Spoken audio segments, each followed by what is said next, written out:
Esta mañana me gustaría compartir con vosotros uno de los mensajes más complicados que jamás he predicado. Un mensaje que lo predico en este lugar porque siento que estoy en mi casa y siento que puedo hablar con el corazón descubierto. Porque hoy quiero hablarte acerca del sufrimiento, la esperanza y la gloria de Dios. Este mensaje fue creado en mi corazón después de vivir uno de los momentos más tristes que mi mujer y yo hemos vivido en toda nuestra vida. Nuestros amigos saben que Damaris y yo llevamos muchos años buscando ser papás. Queremos quedarnos embarazados y yo te prometo que he hecho todos mis mejores intentos, pero los médicos nos dijeron que teníamos ciertas dificultades biológicas para quedarnos embarazados, no imposibilidad, pero ciertas dificultades. Incluso consideramos la oportunidad de recibir algún tipo de ayuda médica para lograr cumplir este sueño, mientras orábamos a Dios por el cumplimiento de una promesa que Él nos ha dado. Y este febrero, de repente, mi mujer me dio la noticia, me dijo: Itiel, estamos embarazados.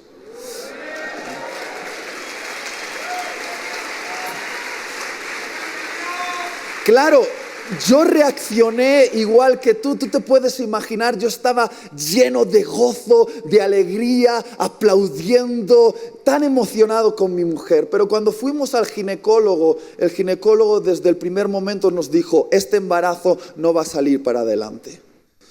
No hay latido en el embrión, no se está desarrollando bien.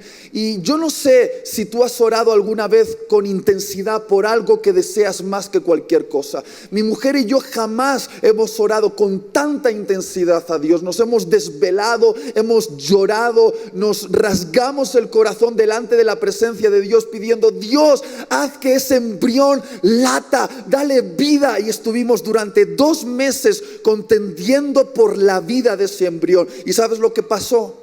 Finalmente falleció y ese bebé se abortó.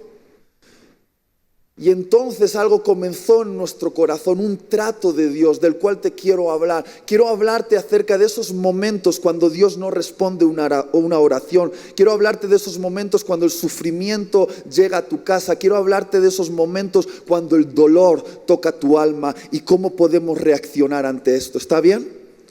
He titulado este mensaje: Jesús amó a Lázaro aunque lo dejó morir. Acompáñame a la escritura, Juan capítulo 11, desde el versículo 1. Vamos a ir leyendo varios versículos hasta donde podamos llegar en la enseñanza. Estaba entonces enfermo uno llamado Lázaro de Betania, la aldea de María y de Marta su hermana. María, cuyo hermano Lázaro estaba enfermo, fue la que ungió al Señor con perfume y le enjugó los pies con sus cabellos. Enviaron pues las hermanas para decir a Jesús: Señor, he aquí el que amas está enfermo. Oyéndolo, Jesús dijo: esta enfermedad no es para muerte, sino para la gloria de Dios, para que el Hijo de Dios sea glorificado por ella.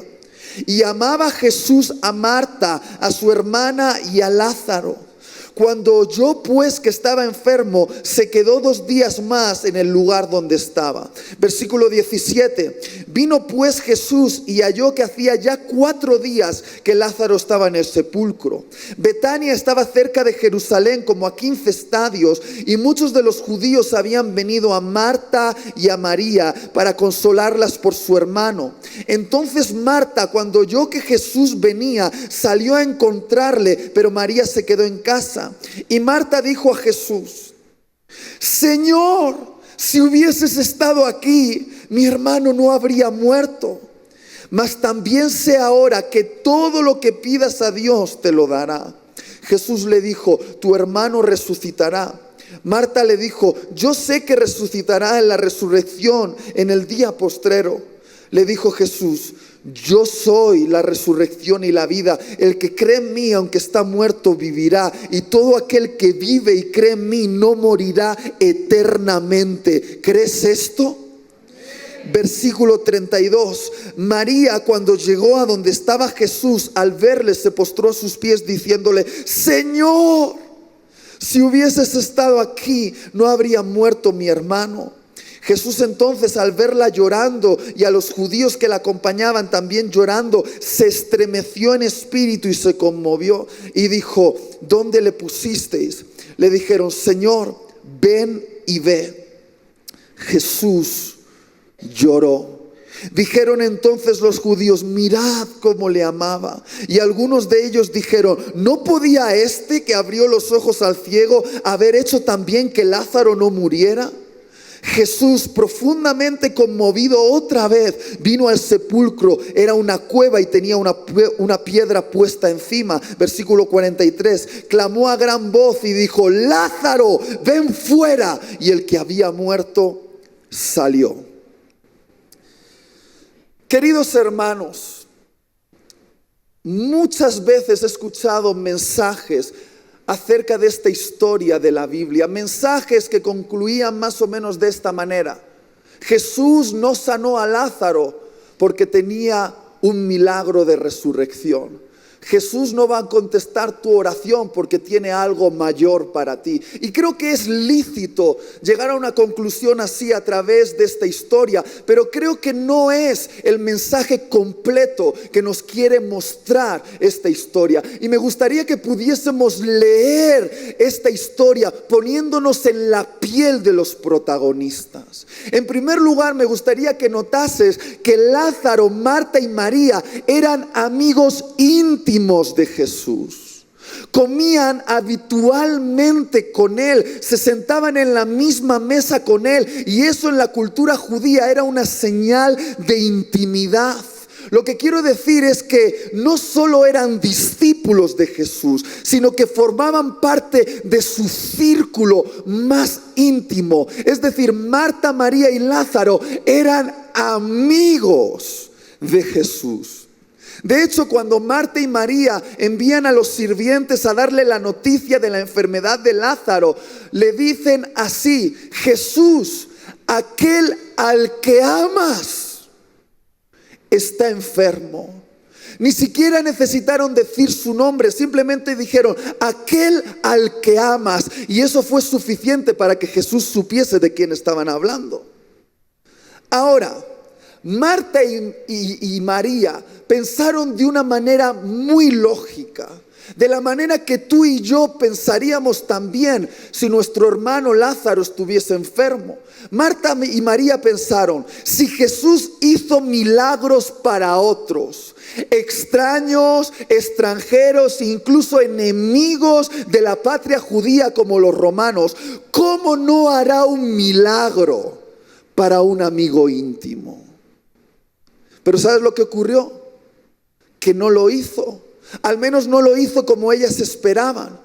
Y quiero ser bien honesto con vosotros y preguntaros: ¿habéis estado alguna vez en esa situación donde parece que Jesús está haciendo milagros para todos menos para ti?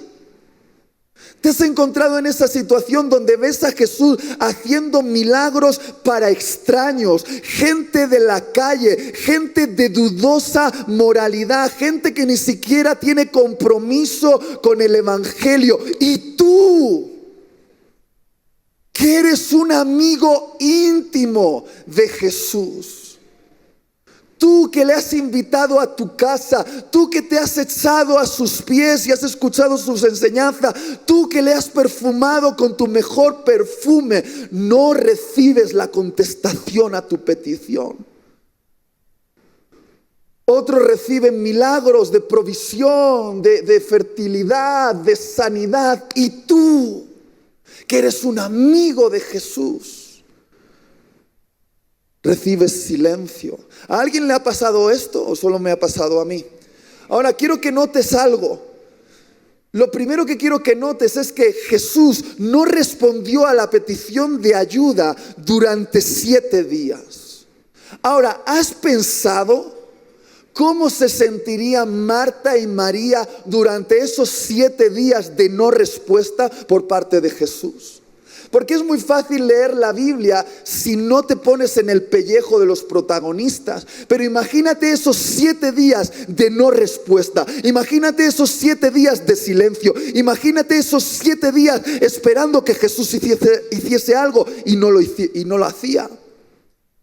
Porque muchas veces leemos la Escritura y vemos una historia que empieza en el capítulo 1 y termina en el capítulo 2. Tú tardas 10 minutos en leerla, pero quizá han pasado más de 10 años. 10 años de espera, 10 años de silencio, 10 años de tribulación, 10 años. ¿Te puedes imaginar lo que son 10 años esperando una respuesta? Lo segundo que quiero que notes es que Jesús ofendió profundamente a sus amigos. Porque en una cultura como la judía, basada en el honor, que tú dijeses que eres amigo de la familia y no asistir al funeral de una persona amada era una ofensa directa contra la familia.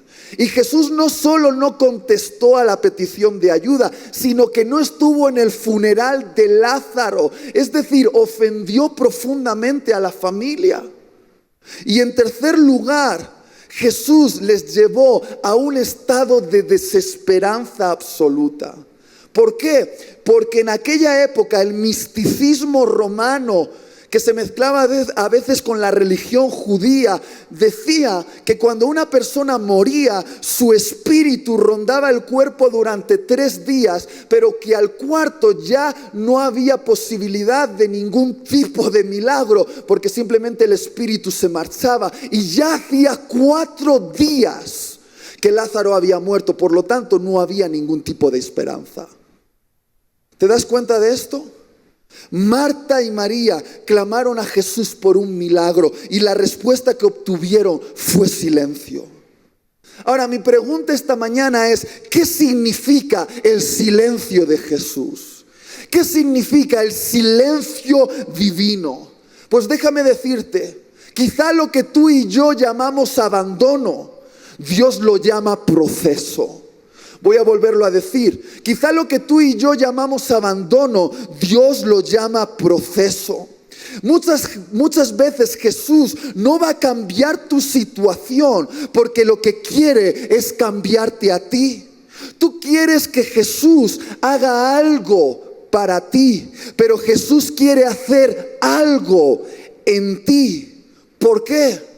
Porque lo que haría para ti es temporal, pero lo que va a hacer en ti será eterno. Tú quieres un milagro temporal, pero Dios quiere forjar algo eterno en tu corazón. Mira, llevo varios años en la fe para darme cuenta de que este mundo te hiere, ¿verdad? Y cuando uno experimenta una herida en este mundo, uno esperaría que Dios, el sanador, pusiese su mano sobre la herida y simplemente la sanase. Pero me doy cuenta de que Dios muchas veces no sana la herida tan rápido como querríamos. ¿Por qué? Porque Jesús sabe que el camino más directo a nuestro corazón es a través de una herida. Nosotros queremos que Él ponga su mano sobre la herida y la sane, pero a veces Jesús mete su mano dentro de la herida y la lleva a las profundidades de nuestro corazón y lo toca para formar algo en nosotros. Jesús sabe que es en el sufrimiento cuando somos más sensibles a la transformación vital en nuestra vida. Pero queridos, para que Dios obre en tu corazón, a veces tiene que desilusionarte. ¿Qué ocurre cuando tú estás un mes entero orando por el latido del corazón de tu bebé en el vientre de tu mujer y no ocurre el milagro que esperas? Te desilusionas. Ahora, lo que yo he aprendido en estos meses es que la desilusión no es algo tan malo como a veces creemos. La desilusión quizá es lo mejor que te puede pasar. ¿Por qué? Porque ¿qué es desilusionarse en definición? Desilusionarse es liberarse de una falsa ilusión. ¿Qué es desilusionarse? Es liberarse de una falsa ilusión. ¿De qué falsa ilusión tuvo que liberarme Dios a mí? ¿De qué falsa ilusión tiene que liberarte Dios a ti? De la ilusión de que por ser amado por Dios, Él te evitará todo sufrimiento en tu vida presente. Queridos hermanos, hay pocas cosas que yo tengo seguras en esta vida, pero esta la sé, como que la sé. Y es que yo soy amado por Dios. Yo soy infinitamente amado por Dios. Soy el amado de Jesús. No me cabe ni una duda de cuánto Él me ama. Él me ha mostrado su amor de tantas maneras que no tendría tiempo en todo este día para describirte cada una de las manifestaciones de su amor por mí. Pero ¿sabes qué? Dios tuvo que liberarme de una falsa ilusión. ¿Qué es esta?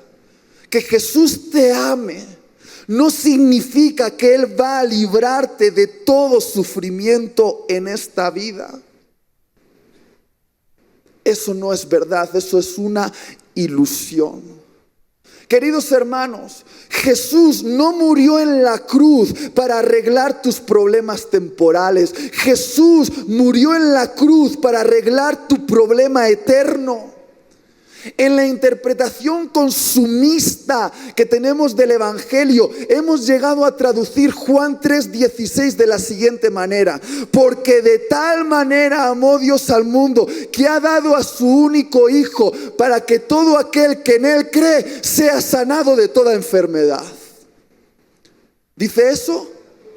Para que todo aquel que en Él cree sea prosperado económicamente. ¿Dice eso? Para que todo aquel que en Él cree arregle todos los problemas que tiene en su familia. ¿Dice eso? No dice para todo aquel que en Él cree no se pierda, sino que tenga vida eterna. Jesús no murió en la cruz para arreglar tus problemas temporales. Él murió en la cruz para arreglar tu problema eterno. Jesús murió en la cruz para darte una esperanza que va más allá de esta vida. Ahora, si tomas en serio la Biblia, y espero que lo hagas, si la lees desde la primera página hasta la última página, verás que hay un patrón que se repite constantemente, y es este: Dios dejó sufrir a aquellos que amaba y usó ese sufrimiento como una herramienta para formar algo eterno en sus corazones. No quiero decir que Dios provoque dolor. No quiero decir que Dios enferme a la gente. No quiero decir que Dios envíe accidentes. No.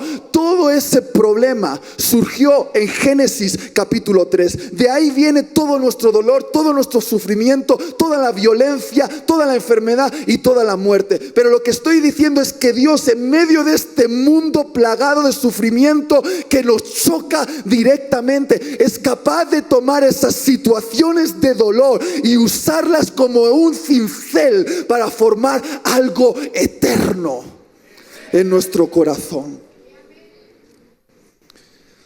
Si leyeses la Biblia con un subrayador rojo y marcases todas las partes donde se ve que aquellos que Dios amaba, Dios también los dejó sufrir, tendrías toda tu Biblia, desde la primera a la última página, marcada en rojo. Dime una sola persona en la Biblia que no experimentase sufrimiento. Cualquiera que tú me puedas exponer ahora, yo te diré cuáles fueron sus años de dolor, de tortura, de abandono, de promesas que se alargaban en el tiempo, de tribulaciones, de desierto, de engaños, de ofensa. Dime cualquiera en la Biblia, dime cualquiera que Dios amó y te hablaré de sus sufrimientos. Pero te voy a decir algo: ese sufrimiento no terminó con ellos, sino que ese sufrimiento fue usado por Dios para crear algo eterno y permanente. Déjame hablarte, por ejemplo, de José. José, desde el momento que Dios le dio ese sueño, la promesa, hasta el momento que ese sueño y esa promesa se cumplió, dicen los teólogos que pasaron 16 años. Ahora la pregunta es, ¿16 años de qué? 16 años de sufrimiento.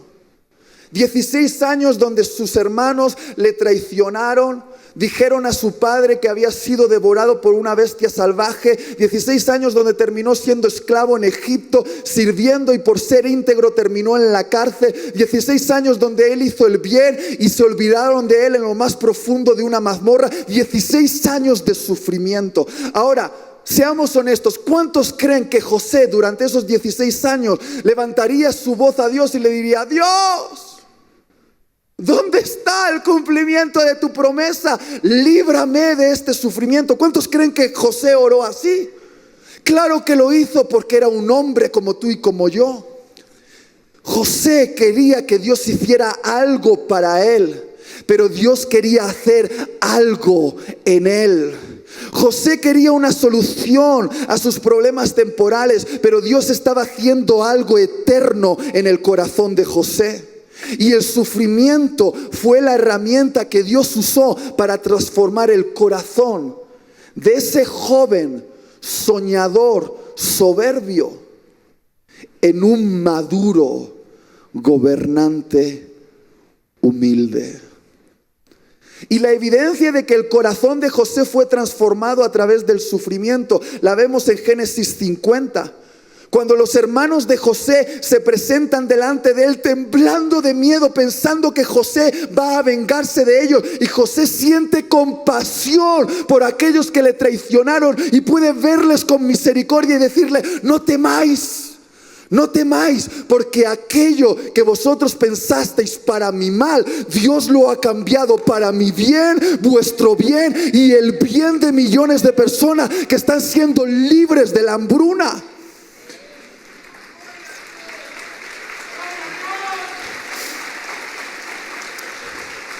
Di conmigo: mal para bien. Más fuerte: mal para bien. Dios es experto de tomar el mal y usarlo para bien. Por ejemplo, José, todas las injusticias que él vivió, Dios las usó para liberar del hambre a millones de personas y crear un lugar donde el pueblo de Dios pudo crecer y multiplicarse. Por ejemplo, la enfermedad de Job, esa lepra o sarna que él vivió, ha sido usada por Dios. Ese libro ha sido usado por Dios para dar esperanza a millones de personas en todo el mundo que están pasando por enfermedades, y el libro de Job se ha vuelto en su consuelo. Por ejemplo, el encarcelamiento de Pablo, todos esos años dentro de una cárcel, Dios lo usó para que Pablo pudiese escribir las cartas que hoy llenan más del 50% de nuestra Biblia, y por eso nosotros tenemos Nuevo Testamento, porque Pablo fue encarcelado.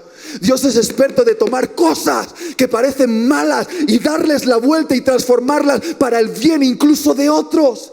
Y si no me crees, mira la cruz. No había símbolo más vergonzoso que representase algo más sucio, tortura, muerte y vergüenza como una cruz. Pero Dios decidió usar ese símbolo y transformarlo en un símbolo que ha dado esperanza a millones de personas durante los últimos 2000 años. Dios es capaz de tomar una cruz de vergüenza y convertirla en un símbolo de esperanza. Ese es nuestro Dios. Toma cosas malas y las convierte en cosas para el bien. No sé si alguien me está entendiendo aquí. Pero te digo una cosa: hay que sangrar en la cruz. Hay que sangrar en la cruz. Queridos hermanos, el sufrimiento va a hacer algo en tu corazón. Para bien o para mal, pero el sufrimiento te transforma. Y solo te puede transformar en dos cosas: o te transforma en un monstruo, o te transforma en alguien más parecido a Jesús. Lo vuelvo a decir, el sufrimiento siempre nos transforma, y solo puede transformarnos en dos cosas: o nos transforma en un monstruo, o nos transforma en alguien más parecido a Jesús. Y todo depende de cómo vamos a reaccionar ante el sufrimiento que viene a nuestra vida. Ahora piensa en esto. ¿No te das cuenta de que algunas de las virtudes más hermosas del cristiano se generan en atmósferas de sufrimiento? Algunas de las virtudes por las cuales vamos a ser más recompensados en la eternidad son aquellas que se generan en atmósferas de sufrimiento. Por ejemplo, ¿cómo desarrollarías la virtud del perdón sin que un desgraciado te ofendiese? ¿Cómo desarrollarías la virtud de la compasión si no hubiese viudas, huérfanos y enfermos? ¿Cómo desarrollarías la virtud de la paciencia si no tuvieses que esperar durante años el cumplimiento de una promesa que Dios te ha dado? ¿Cómo desarrollarías la virtud de la generosidad si no hubiese gente en estrechez económica en nuestra comunidad?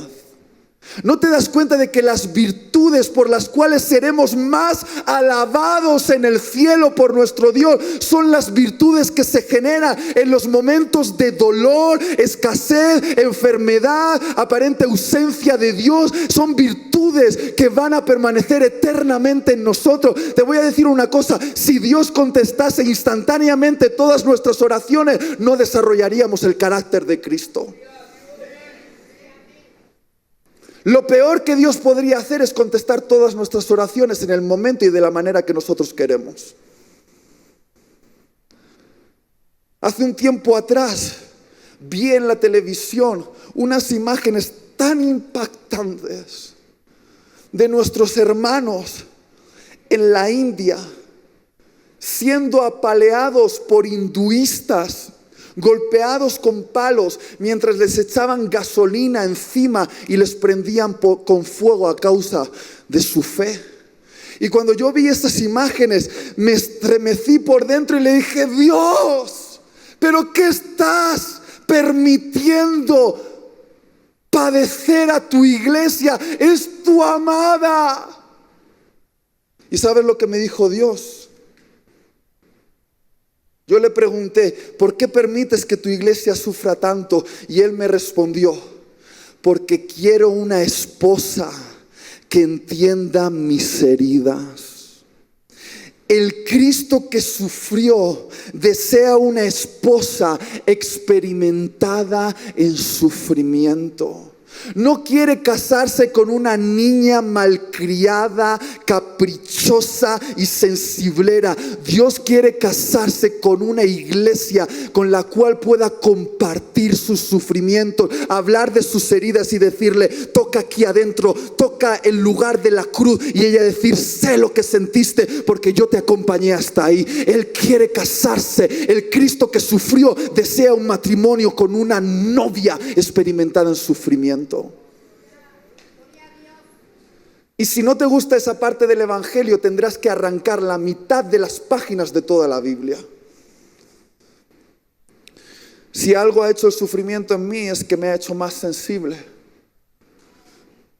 Ahora, cuando alguien me habla de sus padecimientos, he aprendido de que mi teología es insuficiente, que a veces simplemente tengo que abrazar a las personas.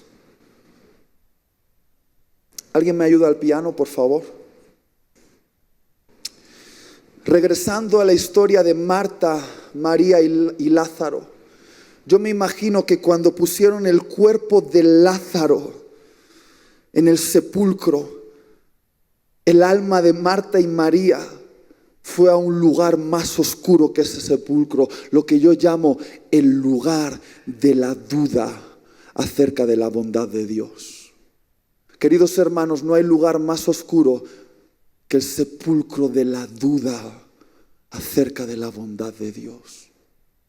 Y cuando Marta y María se presentaron delante de Jesús, las dos clamaron de la misma manera. Dijeron: si hubieses estado aquí, esto no habría ocurrido. Ahora, ¿no te resulta familiar ese clamor? ¿No es muy parecido al clamor que tú y yo experimentamos cuando el sufrimiento toca a nuestra familia, cuando la enfermedad toca nuestro cuerpo, o un accidente deja en silla de ruedas a alguien que amamos, o la crisis económica llega al hogar, o cuando uno recibe un abuso sexual del familiar que supuestamente debía protegerle, o cuando el narcotraficante toma la cabeza de tu hija. ¿No nos hacemos esas preguntas? Dios, ¿dónde estás? ¿Por qué no hiciste nada para impedirlo? Dios, ¿por qué no me defendiste en medio de esta situación? Y queridos hermanos, si tú esperas que hoy te dé una respuesta a estas preguntas, no las tengo. Pero hay algo que me consuela en esta historia, y es esto: que cuando Marta y María se expresan delante de Jesús con su corazón abierto, Jesús no las reprende.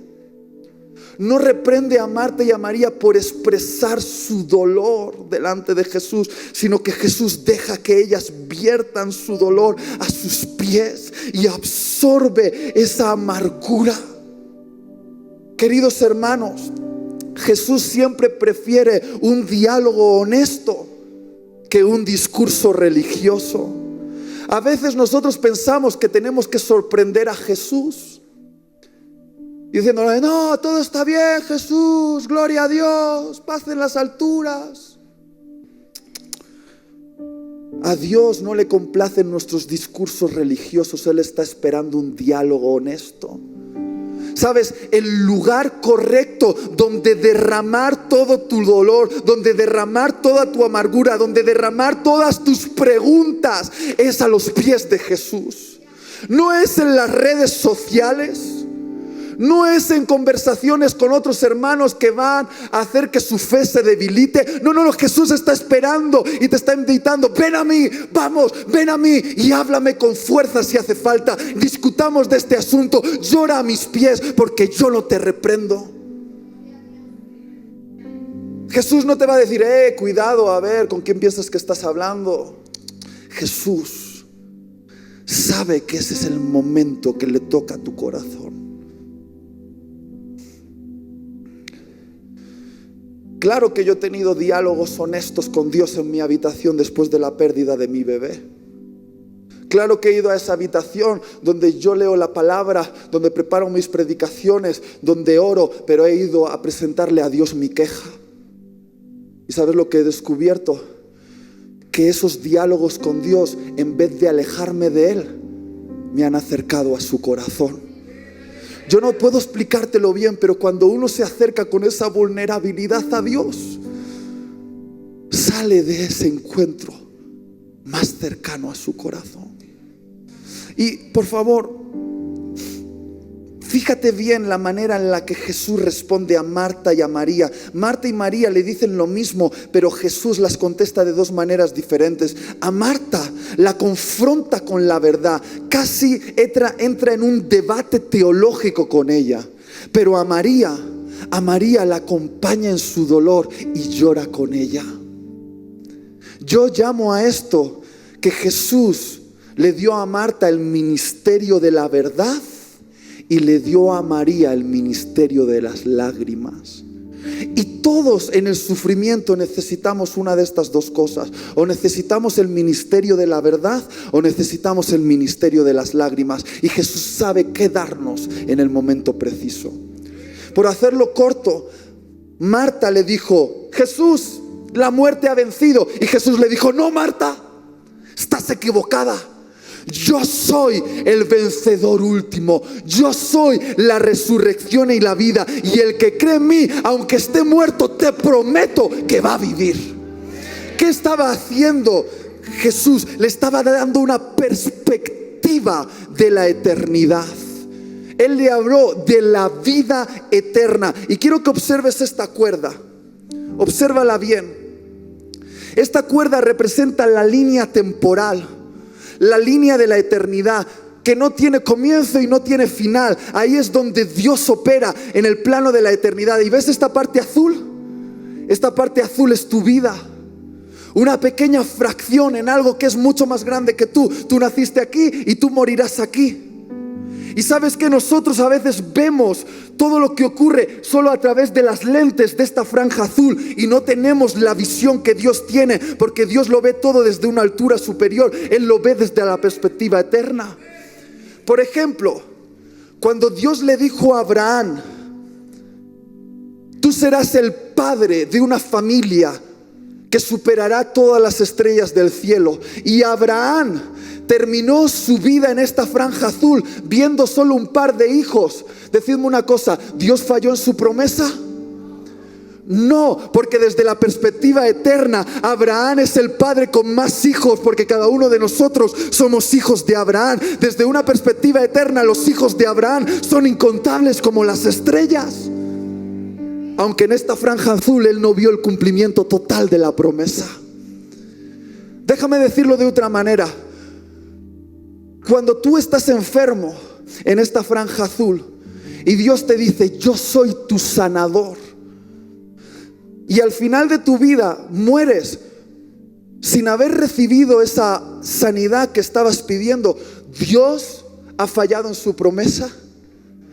No, porque desde la perspectiva eterna tú ya eres sano, porque en la eternidad tú vas a recibir un cuerpo libre de enfermedad, un cuerpo perfecto, un cuerpo glorioso. Desde la perspectiva eterna tú estás sanado absolutamente de todo, ya. Por ejemplo, cuando tú estás pasando estrechez económica y Dios te dice: yo soy tu proveedor, pero mueres en esta franja azul luchando para llegar a fin de mes, ¿Dios ha fallado en su promesa? No, porque desde la perspectiva eterna tú eres el ser más rico de todo el universo, porque Dios te ha prometido que tú heredarás los confines del universo y gobernarás con Él en la familia real. Él no ha fallado desde la perspectiva eterna. Déjame ponerte otro ejemplo. Tú estás teniendo lágrimas por las situaciones complejas en tu familia y Dios te dice: yo soy tu paz. Pero llegas al final de tu vida y esos problemas en tu familia te han acompañado todos los años. ¿Dios ha fallado en su promesa? No, porque desde la perspectiva eterna Él te ha dicho: yo voy a enjuagar todas tus lágrimas y irás a un lugar donde ya no habrá más lágrimas, ni dolor, ni tristeza. Dios jamás falla. Queridos hermanos, ¿qué nos pasa? Decimos que creemos en la eternidad, pero vivimos como si la eternidad no existiese. Porque si en esta franja azul hay problemas que en la eternidad ya están resueltos, ¿por qué te afanas? ¿Qué te ansia? ¿Qué te quita el sueño? Queridos hermanos, os prometo en el nombre de Jesús que un solo segundo en la eternidad van a compensar a más de 100 años de dolor en esa franja azul. Un solo segundo en la eternidad va a compensar cualquier tipo de calamidad que hayas vivido en esa franja azul. Como dice la Escritura, cuando la mujer está a punto de dar a luz, sus dolores son intensos, pero cuando por fin da a luz y tiene la promesa entre sus manos, se olvida del dolor. Así ocurrirá con nosotros cuando recibamos el cumplimiento de la promesa. Todo el dolor que hemos experimentado en esta franja azul va a ser disuelto en un solo segundo en la presencia de Dios en la eternidad. Sino porque las mujeres vuelven a tener más hijos después del primer parto, porque se olvidan del dolor. Si no, no volverían a tenerlos. Así ocurrirá con nosotros. Y yo he entendido algo. En esa franja azul, mi bebé ha muerto, pero desde la perspectiva eterna, mi bebé está vivo. Y Dios lo tiene asegurado, aún en un lugar más seguro que si ese bebé hubiese nacido en este mundo. Ese bebé es mío y ya nadie nos lo arrebatará, a mi mujer y a mí, porque ya es una promesa cumplida. Por eso Dios le dio un nombre a mi mujer acerca de ese embrión. Su nombre era Aisa.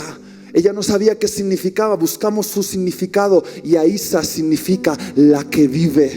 Y Dios me dijo, aunque creas que no vive en esta franja azul, ella vive en mí. Mientras yo esté en ti, ella está en ti. Entonces, tu promesa está asegurada. Pero hay que cambiar nuestras perspectivas. Tenemos que verlo desde el plano eterno. ¿Alguien me está entendiendo aquí? ¿Tiene sentido? Ahora tengo que terminar. A María Jesús le dio lágrimas. Dice que Jesús lloró. Y muchas veces se le ha dicho que el motivo de las lágrimas de Jesús es porque la gente no creía en Él. Pues se hubiese pasado todo el evangelio llorando porque no creían en Él, ni sus discípulos. Y obviamente no iba a llorar por Lázaro porque Él sabía que Lázaro iba a resucitar. Entonces la pregunta es, ¿por qué lloró Jesús? ¿Por qué crees? Por empatía, por sentirse sensible al dolor de su amada María. Y con las lágrimas de Jesús, Jesús le estaba diciendo a María el sermón más sanador que nadie puede darte. Jesús le estaba diciendo, yo también. ¿Qué quiero decir con esto? Cuando nuestro bebé falleció, algunos cristianos bien intencionados, pero bien equivocados también, venían con sus teorías raras, místicas acerca de por qué nuestro bebé había sido abortado. ¿Sabes esos momentos donde te dan ganas de dar a alguien un masaje pentecostal? Pero hubo un hombre, Alejandro le conoce, que se llama Javi de Betel, que cuando me vio en ese momento me dijo, Itiel, déjame que te cuente algo. Yo también perdí un bebé que tenía un día de nacido. ¿Tú te puedes imaginar eso? Y cuando él me contó eso y él empezó a llorar y yo a llorar con él y nos abrazamos, no sé cómo explicarlo, pero que él me dijese, yo también siento tu dolor, yo también sé lo que estás pasando. Fue algo que sanó mi alma. Y sabes, Jesús te dice, yo también. Porque Dios no se quedó como un espectador de nuestro sufrimiento. Dios se metió en carne y hueso y se hizo sensible a todos nuestros dolores. Por eso la palabra dice que tenemos a un Dios en el cielo que puede compadecerse de nosotros. ¿Alguien te ha traicionado? Jesús te dice, a mí también me traicionaron mis amigos. ¿Alguien te ha abandonado? Jesús te dice, a mí mis amigos también me abandonaron. ¿Alguien te ha puesto en vergüenza? Jesús te dice, a mí me avergonzaron en la cruz y me pusieron desnudo. ¿Alguien ha abusado de ti? Jesús dice, de mí también en la cruz abusaron. ¿Has sufrido dolor en tu cuerpo? Jesús te dice, yo también he experimentado dolor sin límites en mi cuerpo. ¿Alguna vez Dios no ha contestado una oración? Jesús dice, Dios también en Getsemaní no contestó mi oración. Jesús te dice, yo también. Puedo entenderte y llorar contigo. Y quizá Dios no me dio respuestas en esa habitación cuando yo le hablé de mi bebé, pero yo pude percibir sus lágrimas. Y Él también me dijo, yo sé el dolor de perder algo que amas. Yo también. Porque en la cruz yo perdí la presencia de mi Padre. Yo también. Ya se me ha concluido el tiempo y tengo que terminar con esto. Pero no puedo terminar sin decirte esto. Y lo pongo con el nombre de Jesús como sello. Que Jesús no solo te va a dar una perspectiva eterna y teológica. Jesús no solo va a llorar contigo, sino que Jesús te promete que va a vengar tu causa. Jesús va a vengar tu causa. Va a mirar a tus enemigos y los va a devorar. Porque la Biblia dice que se puso delante de la tumba y conmovido profundamente, la palabra en griego dice que furioso como un león, se refirió a la muerte y dijo, ¡suelta a Lázaro! Jesús rugió, suelta a Lázaro, y la muerte soltó a Lázaro. Pero queridos hermanos, esa misma muerte iba a intentar abrazar a Lázaro unos años después, porque sí, en ese momento resucitó, pero años después Lázaro iba a volver a morir, ¿sí o no? Jesús hizo algo por Lázaro. Hizo algo por ti y por mí, mucho mayor que una resurrección después de 4 días. Jesús se fue a la cruz y miró cara a cara a la muerte y rugió a la muerte y dijo: suelta a mis hijos, suéltalos. Y por eso la muerte ya no tiene poder contra nosotros. Quizá está dando coletazos, quiere morderte de alguna manera, pero no tiene poder sobre ti, porque Jesús ya ha devorado a tu enemigo. Te lo prometo en el nombre de Jesús.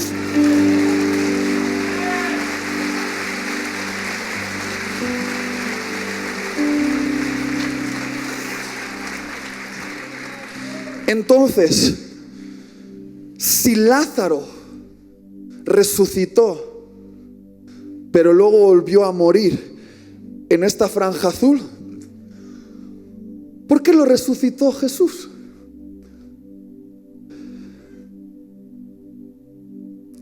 La respuesta está en el versículo 4. Esta enfermedad no es para muerte, sino para la gloria de Dios, para que el Hijo de Dios sea glorificado por ella. Hermanos, permitidme concluir diciendo esto. Todo, nuestra vida o nuestra muerte, nuestra enfermedad o sanidad, nuestra prosperidad o estrechez, nuestros problemas o la paz, todo es para la gloria de Jesús. Tienes que decidir si quieres vivir para algo más grande que tú mismo. Tienes que decidir si quieres vivir en una perspectiva más amplia que la franja azul. Tienes que decidir si quieres vivir para la eternidad.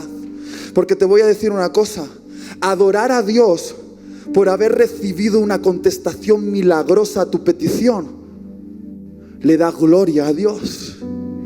Pero adorar a Dios a pesar de no recibir una respuesta milagrosa a tu petición le da una gloria mayor. Hablaba con una pareja que biológicamente no pueden tener hijos, y yo les decía: mira, si Dios hace el milagro, todo el mundo que sabe que biológicamente sois estériles van a levantar sus manos a Dios y van a decir: gloria a Dios, gloria a Dios, gloria a Dios. Pero os voy a decir una cosa: si Dios nos diese ese hijo y a pesar de eso vosotros levantáis vuestras manos delante de la presencia de Dios y decís gloria a Dios a pesar de todo, eso le dará una gloria mayor a vuestro Dios. Porque ¿acaso no fue esa la discusión entre Dios y Satanás hablando de Job? Satanás le dijo: si estos seres humanos no te quieren porque mira, los prosperas, pero quítale la protección, permite que el dolor llegue a su vida y verás cómo te niegan en tu misma cara. ¿Y sabes lo que hizo Dios? No te voy a contestar yo, Satanás, voy a hacer una contestación a través del mejor hombre que tengo en la tierra. Mi mejor amigo Job va a ser mi respuesta para ti. Tócalo. ¿Y sabes lo que hizo Job?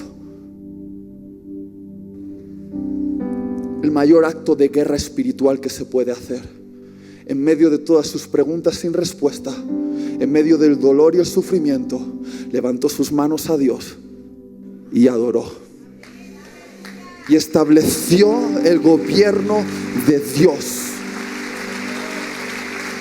en su corazón.